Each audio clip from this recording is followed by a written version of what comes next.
This isn't just a hearing, it's a collision course with consequence.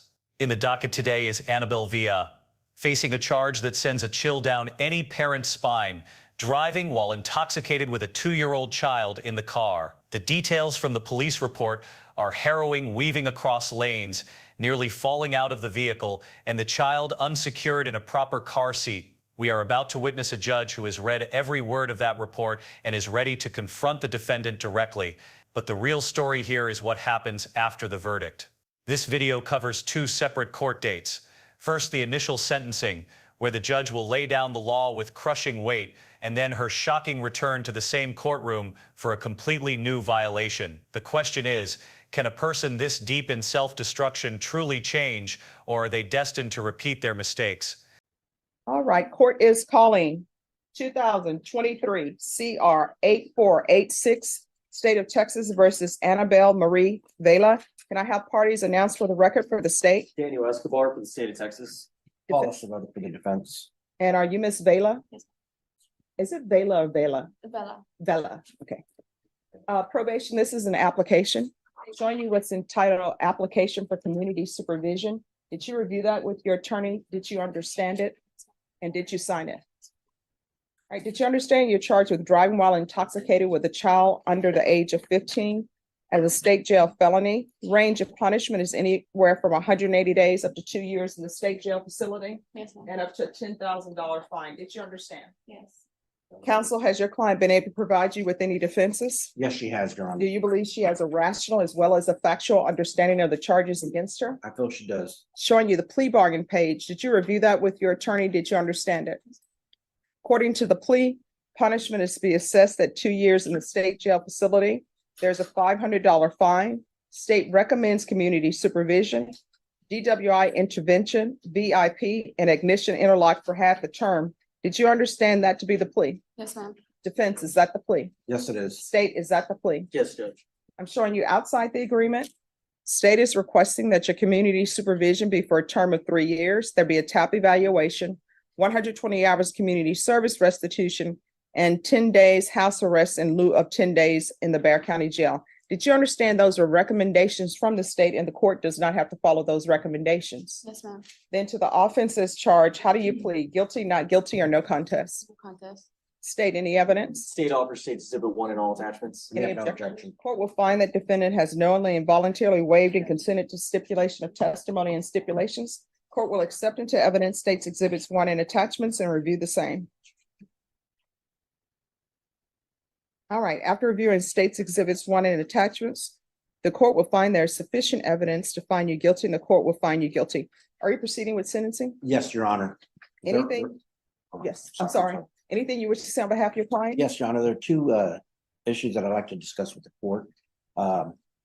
Ms. Villa's been sitting in jail for the last 3 weeks, and we would ask the court to take that into consideration in reference to the 10 days house arrest.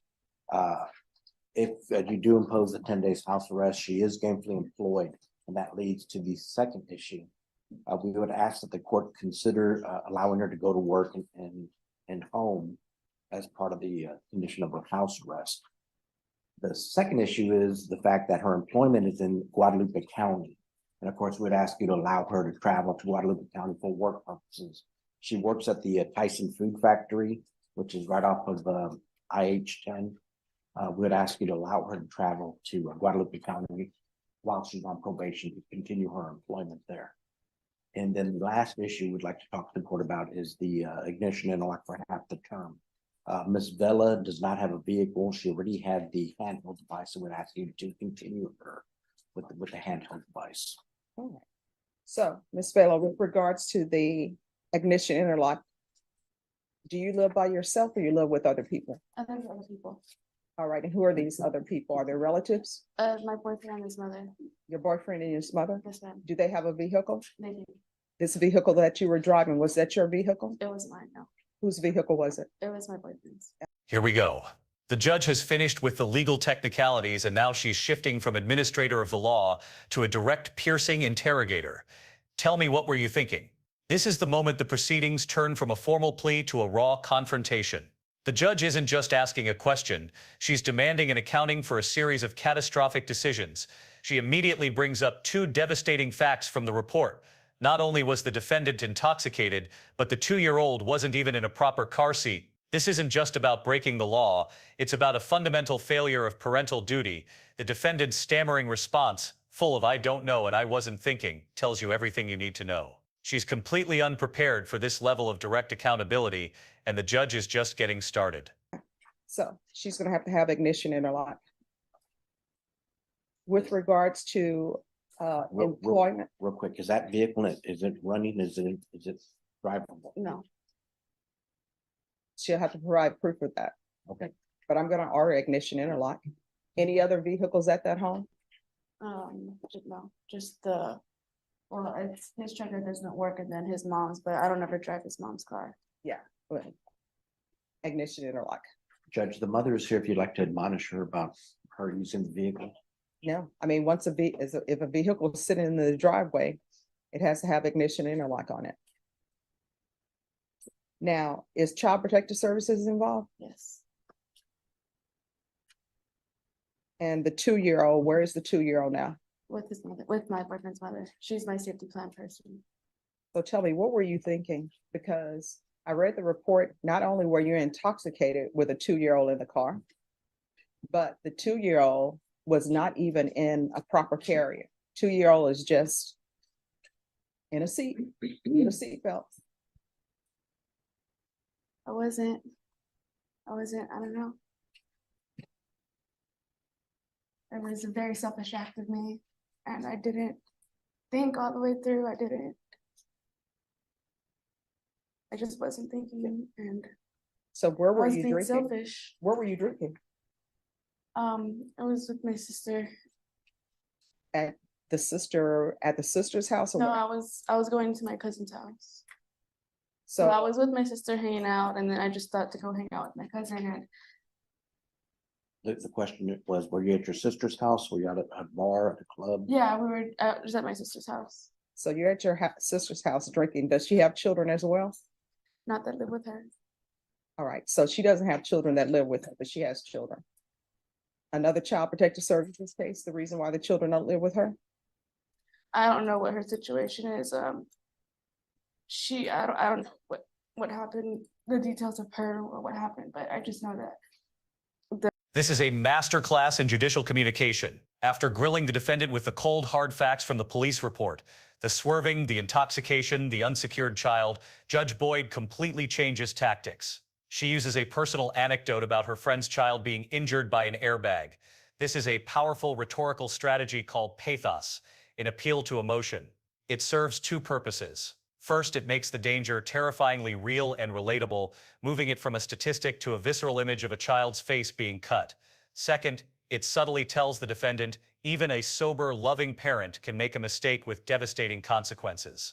Your actions were exponentially more reckless. By sharing this story, the judge isn't just scolding her, she's trying to force a moment of genuine empathy and understanding of the immense risk she took. The dad took him, he's in the military, and the dad took him, so. All right, and so when you were at your sister's house, was the 2-year-old with you while you all were drinking? Yes. All right, just wandering around while you all are drinking. Yes. So then after you finish drinking, then what do you do? Stumble to your car? Because in the police report, it says when they pulled you over, you almost fell out of the vehicle.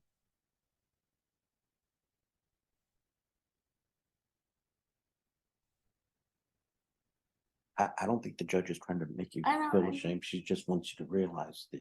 Yeah, I mean, you have to realize there's so much that could have happened. You know, I had a friend, and a lot of people do not read the warning that's over the visor.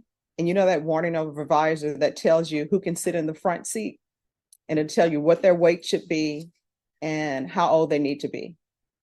And if they're not that age and you put them in the front seat and there's an accident, the airbag will just totally sort of crush them. So my friend didn't pay attention to that, and her child was sitting in the front seat, and she wasn't driving intoxicated. And she felt so bad because her child ended up with scratches on the face. They had to take him to a surgeon to take care of the cuts to his face. But you You're driving intoxicated and you have a 2-year-old on the second passenger row that's not even in a proper car seat, just in a seatbelt. And all the people were calling because you were weaving and swerving. So how often are you drinking alcohol and what are you drinking? Before it got to this point, it was quite a bit, maybe every other day. All right, so what, do you know why you're drinking? What started you to drinking a lot? Judge, if I may on her behalf, just to Sure. help get her going. Yeah. She did commence a 12-step program. She made it through the 6th step. And I think through going through that program, I think those reasons might become. This is the core of the judge's sentence, and it has nothing to do with fines or jail time. It's a life lesson.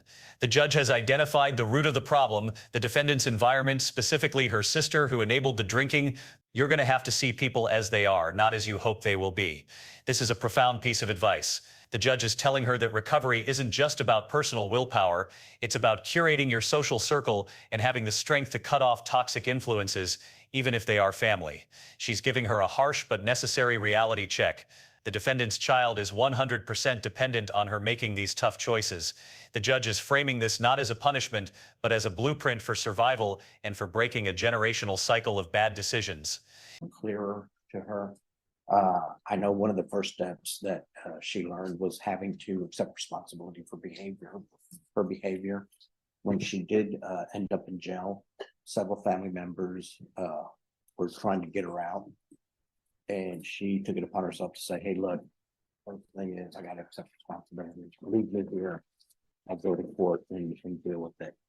I don't know if she really. So is there any mental health issues that need to be addressed, any past trauma? And I'm not going to ask you what the past trauma is, but is that something that needs to be addressed? Is there something like that? That is beyond my personal knowledge. Were you raised by your parents or no? I was. All I right. just, before I had realized it was an issue, I was just doing it selfishly. I don't know why. I don't know. I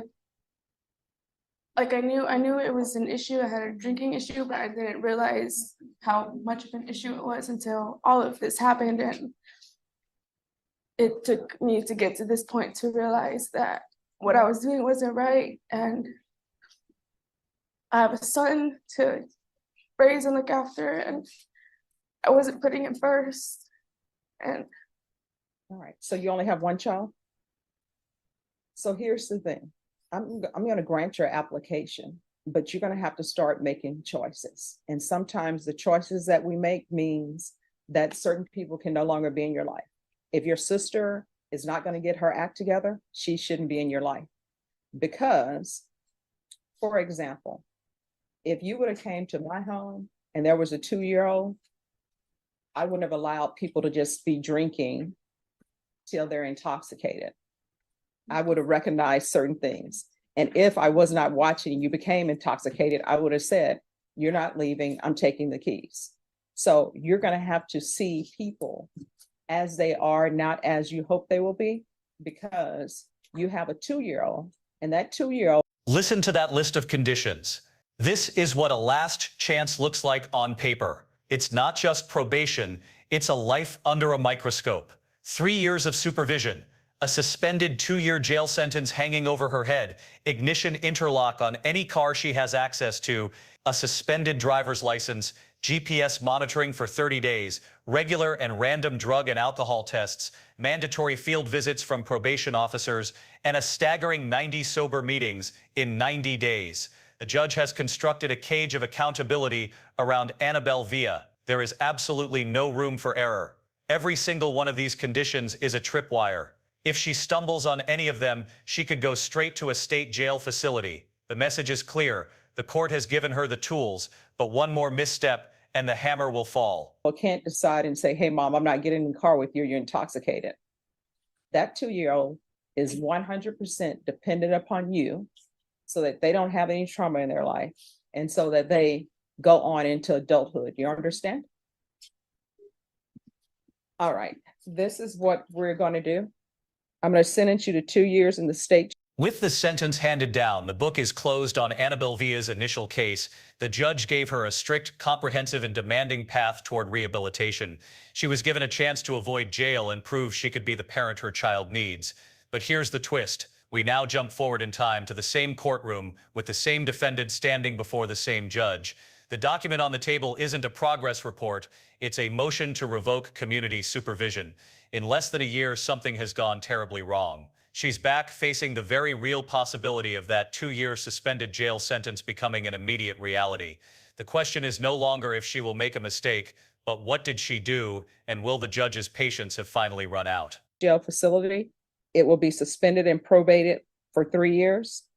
There's a $500 fine that will be probated. Going to do the DWI intervention and education course. Ignition interlock for half the term. There's going to be a 2-year driver's license suspension. 120 hours of community service restitution. I know that Child Protective Services is probably making you do parenting classes. If they're not, you're going to do them. Once you completed parenting classes, the community service hours will be deemed satisfied. Thank you, Judge. There's going to be 30 days partial GPS for employment. The stage is set for the explanation. The violation is clear: driving without a license. It's a direct breach of her probation and a blatant disregard for the court's orders. After swearing an oath to tell the truth, the defendant now has to explain the inexplicable why. After that intense lecture and with a jail sentence looming, would she get behind the wheel of a car? Notice the judge's demeanor, patient but intensely focused. She's giving the defendant the floor, but you can feel the weight of skepticism in the room. What possible reason could justify this risk? Is it an emergency, a moment of coercion, or just the same poor judgment that got her here in the first place? Her next words will determine whether she gets another chance or gets her probation revoked on the spot. I'll ask that the fees be waived or deferred. There's to be regular reporting by Zoom or in person. Regular random UAs. Make sure they test for alcohol. Field visits 1 time per month for 3 months. CPS compliance. 90 sober meetings in 90 days. We'll do a TAP evaluation. That can be out of custody. If you miss that TAP evaluation appointment, a warrant may be issued for your arrest because It's not far, is neither here nor there. You're not supposed to be driving, period. That single sentence from the judge demolishes the defendant's entire excuse. Annabelle's explanation is a classic attempt to appeal to emotion and circumstance. Her friend wasn't feeling well. It was only a few miles. She was just trying to help. But the judge immediately cuts through the narrative to the core legal fact. She is forbidden from driving, period. It doesn't matter if it's for 2 blocks or 200 miles. This is a critical moment that highlights the massive gap between the defendant's mindset and the court's reality.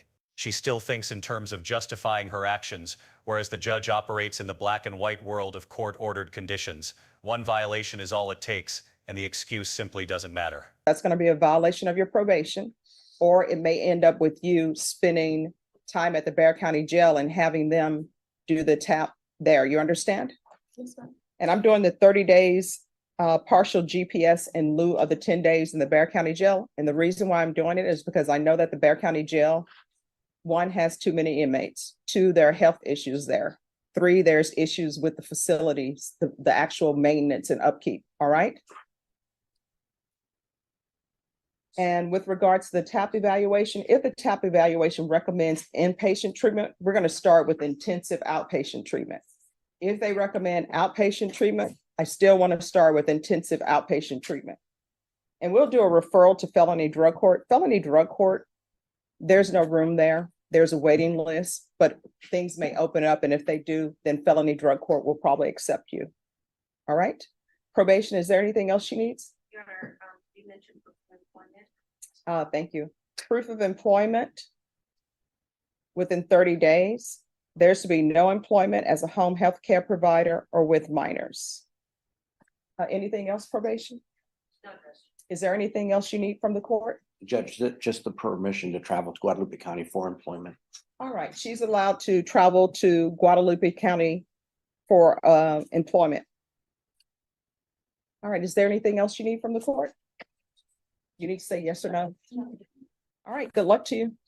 Thank you, Judge. You're welcome. Come this way. Just have to see them. All right, everyone, we're on the record. Court is calling 2023 CR 8486, State of Texas versus Annabelle Vela. Can I have parties announced for the record for the state, Daniel Escobar for the state of Texas. for the Paula. defense? Paula Sabella for the defense. And are you Miss Vela? Yes, ma'am. Did you review the document entitled Motion to Revoke Community Supervision with your attorney? Did you understand it? Yes. This is a fascinating moment. After the defense attorney's skillful argument emphasizing that his client self-reported the violation, the state and the probation department make their recommendations, and their request is shockingly light: a defensive driving course. For a defendant who violated a core condition of her felony probation, this recommendation is incredibly lenient. It suggests that her self-reporting and otherwise good behavior on probation have earned her a significant amount of goodwill. They are essentially recommending a slap on the wrist. However, the only opinion that truly matters is the judge's. Will Judge Boyd agree with this lenient approach, seeing it as a minor stumble on the path to recovery, or will she see it as an unacceptable breach of trust, overriding the recommendation and imposing a much harsher penalty? Are you the same Annabelle Marie Vela who was placed on community supervision in 2023 CR 8486 for the offense of driving while intoxicated with a child under 15 on October 23rd, on October 30th, 2023 for a term of 3 years? Is that you? Yes, ma'am. State? Violated condition number 12, on or about the third day of June 2024 in Atascosa County, Texas. The defendant, Annabelle Marie Vela, operated a vehicle without a valid Texas driver's license in violation of condition number 12. How do you plead to that? True or not true? True. Your Honor, the state was on the violations. Any objections? We have no objections, Your Honor. Did you understand by pleading true to violation of condition number 12, the court could find it true, grant the motion, and sentence you to 2 years in the state? In the end, Annabelle Villa dodges a bullet for the second time. The judge, acknowledging the pressure she was under from her supervisor, decides not to revoke her probation. She denies the motion but adds a defensive driving course, reinforcing the rules without sending her to jail. The defendant walked into court twice facing serious consequences and walked out both times with her freedom, albeit under a mountain of strict conditions. She was confronted with the gravity of her actions, given a detailed roadmap for recovery, and then given a second chance after a significant stumble. It's a testament to a court system that in this instance chose rehabilitation over pure punishment, but the tightrope she walks is now even thinner. What do you think? Did the judge make the right call, or was this a missed opportunity to enforce a tougher consequence? Subscribe for more courtroom breakdowns. State jail facility Yes, ma'am. and a $500 fine? All right, we're on the record. Don't approach the clerk while we're on the record. All right, don't approach while we're on the record. All right. Knowing that, do you still wish to plead true to violation of condition number 12? Court will find violation of condition number 12 true. Is there a proposed agreement? Yes, Your Honor, it's the alternate amend for the defendant to take a defensive driving course and to continue on probation, sorry. All right, why is she driving without a license? Would you like for me to address it, or would you like to hear it straight from her? Sure. Could you raise your right hand for me? Do you solemnly swear and affirm the testimony you give will be the truth and nothing but the truth, so help you God? Yes, ma'am. All right, you can lower your hand, state your name for the record. Annabelle Vela. Judge, she is a little nervous, so just Oh. just a little patient. Yeah, don't be nervous. Just tell me the truth. Why are you driving without a license? So I was with my friends. I know I wasn't supposed to be driving. She told me she wasn't feeling well. A couple years ago, she had fractured her spine and her tailbone, and it often causes her to have back problems where she can't walk or sit too long. So she asked me, like, hey, like, we're away, we're a couple minutes away, a couple miles away. Can you just finish out the drive? Get us there, and then my boyfriend will drive us back, and then I can Uber you home from there. So I was like, I'm really not supposed to, but you know, you're not feeling well and we can't just sit on the side of the road. So I'll just finish out the drive and then that's it. Did That's, somebody have a phone to call the boyfriend? she did, but he was at work and he was about to be off. So I don't know what, I didn't think of it at the time. So I just agreed. I was like, okay, I'll get us there. But then after that, I can't do no more because, you know, I can't be driving and she's aware that I can't be driving, but I'll help you out and I'll just get us there and that's it. And it was not far. I hadn't been driving long before the cop pulled us over. Well, see, the issue about it's not far is neither here nor there. You're not supposed to be driving, period. Yes, ma'am. And then you're driving and you don't have a license. And then you're driving and you're not insured. So if there were an accident and you're driving without a license and you hit somebody, you think anybody would care that, oh, it was just 2 blocks away? No, ma'am. Judge, if I may, on her behalf, I don't think she gave the full story, the way it really worked out. This friend that she's talking about is not just a friend, it's somebody that she's met recently and she's met her through her employment. This friend is her supervisor. She was still on the clock at work and the supervisor was off the clock at this point. The supervisor returned to work to give her a ride home and that's when this transpired, when she was actually getting ready to give her a ride home and then she felt ill. I had an opportunity to run her name through DPS. She is eligible for her driver's license. And we've talked about making arrangements to get her driver's license back. No occupational license is needed at this point. It's just a matter of getting caught up on some fees and DPS fees at that, Your Honor, and paying the endorsement for the driver's license. She did self-report this. It was filed as a Class C misdemeanor because it's a driving while license invalid as opposed to driving while license suspended. And she called me. I told her, bring it in. I'll help her take care of it. She reported to probation a day or two later.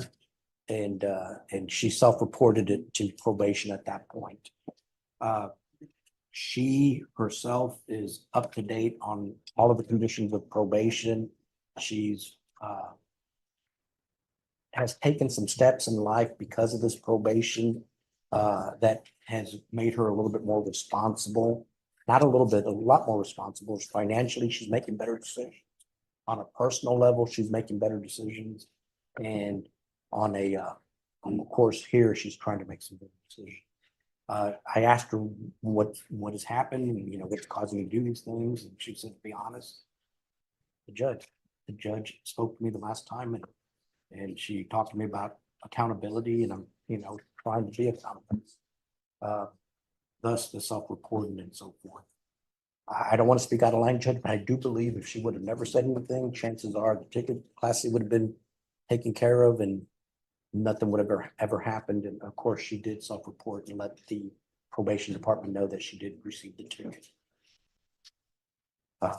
In state, what are you requesting? I was again, was the defensive driving judge, at least from what I can tell, she is eligible for license.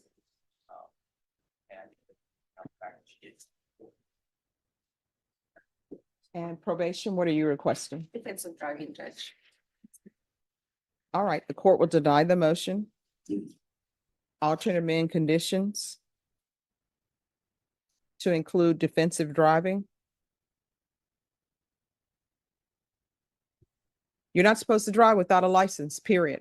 I understand now that your attorney, we can go off the record. Your attorney explained that the person with you was your supervisor. So I can understand feeling pressure because it's your supervisor and you could end up getting fired. But you are not allowed to violate conditions of probation. You're not allowed to drive without a license. You understand? All right, good luck to you. Judge, can I just address one more issue that I feel like we need to address and just to have a clear understanding. She does not own a vehicle right now. Mhm. She is using the handheld device. Oh, she has the scram device. Mhm. So she hasn't had any violations and so forth. However, when she does apply for a driver's license, she has to pay for a ignition interlock endorsement. But she doesn't have a vehicle, so she will have a license that says ignition interlock, but if she is driving again, she's gonna have a scram device. I don't know how technically how that would work with I DPS. don't know. What would end up happening is if she has a driver's license and she has her vehicle, just come back and we'll address it. Okay, thank you, Judge. Yes.